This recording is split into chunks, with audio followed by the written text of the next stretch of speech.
Train number 2026 एक रूहानी इंतकाम। रात के 10 बज रहे थे।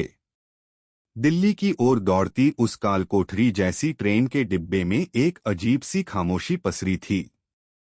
खिड़की के बाहर घना स्याह अंधेरा था, जहां पीछे छूटते पेड़ और बिजली के खंभे किसी डरावने साये की तरह लग रहे थे। एसपी भानु प्रताप सिंह अपनी सीट पर पत्थर की मूरत बने बैठे थे और उनकी नजरें अपनी घड़ी की टिक टिक पर टिकी थीं।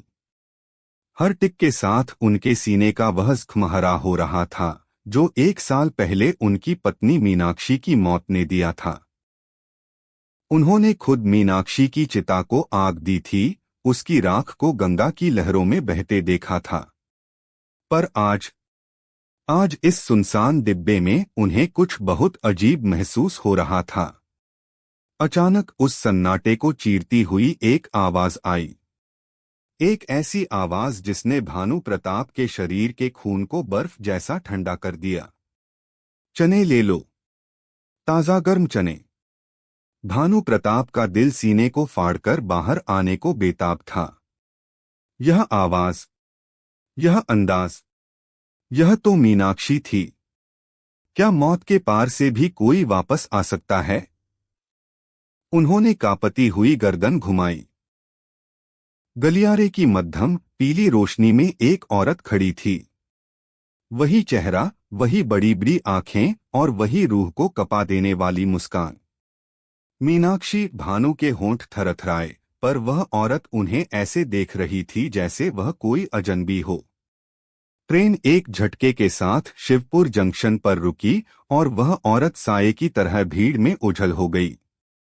भानु प्रताप अब एक पुलिस ऑफिसर नहीं, बल्कि एक पागल प्रेमी की तरह उसके पीछे भागे। वह स्टेशन के पीछे की उस बदबूदार और अंधेरी बस्ती में जा पहुंचे, जहां हर मोड़ पर मौत का सन्नाटा पहरा दे रहा था। एक टूटी फूटी झोपड़ी के सामने रुककर जब उन्होंने दरवाजा खटखटाया, तो अंदर का मंजर देखकर उनके पैरों तले जमीन खिसक गई। अंदर वही औरत थी, उनकी पत्नी मीनाक्षी।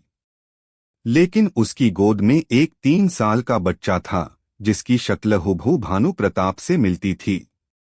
मीनाक्षी की आंखों में प्यार नहीं, बल्कि खौफ था। उसने कांपती आवाज में कहा, भानु, तुम यहाँ क्यों आए? वो हमें मार डालेंगे। सच्चाई किसी जहरीले खंजर की तरह भानु के सीने में उतरी। मीनाक्षी मरी नहीं थी, उसे मारा गया था। और कातिल कोई बाहरी नहीं, बल्कि भानु का अपना सगा भाई अजय था। दौलत की हवस ने एक भाई को दरिंदा बना दिया था। मीनाक्षी 1 साल से इस नर्क जैसी बस्ती में चने बेचकर अपने और भानु के वारिस की जान बचा रही थी। तभी बाहर गाड़ियों के रुकने की आवाज आई। अजय के शिकारी यहां पहुंच चुके थे। गोलियों की तड़तड़ाहट से रात का सन्नाटा फट गया। भानु प्रताप ने अपनी पिस्तौल निकाली। वह अकेले थे और दुश्मन कई। रेलवे ट्रैक के किनारे मौत का तांडव शुरू हुआ। भानु अपने बच्चे और पत्नी के लिए दीवार बनकर खड़े हो गए। तभी अंधेरे से अजय की आवाज गूंजी, भागने का कोई फायदा नहीं भानु, आज तुम्हारा वजूद मिट जाएगा। अजय ने निशाना साधा और ट्रिगर दबा दिया। ठाय खून के गर्म छींटे भानु के चेहरे पर पड़े, पर गोली उन्हें नहीं लगी थी। मीनाक्षी ने आखिरी बार अपनी मोहब्बत का कर्ज चुकाया था। वह भानु के आगे ढाल बनकर खड़ी हो गई थी। मीनाक्षी का शरीर पटरियों पर गिर पड़ा, उसका खून लोहे की पटरियों को लाल कर रहा था।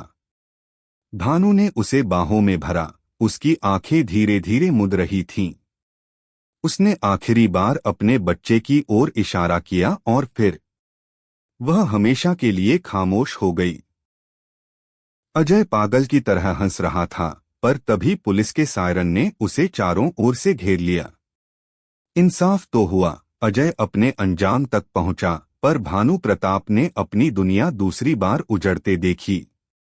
आज भी जब कोई ट्रेन शिवपुर जंक्शन के उस सुनसान ट्रैक से गुजरती है, तो लोग कहते हैं कि अंधेरी रातों में एक साया चने बेचता हुआ दिखाई देता है। एक ऐसी माँ की रूह जो आज भी मौत के बाद अपने बच्चे की रखवाली कर रही है। भानु प्रताप के पास अब सिर्फ उनकी यादें और वह बच्चा था जो उन्हें मीनाक्षी के अधूरे प्यार की याद दिलाता रहेगा। दोस्तों, क्या दौलत वाकई रिश्तों से बड़ी होती है?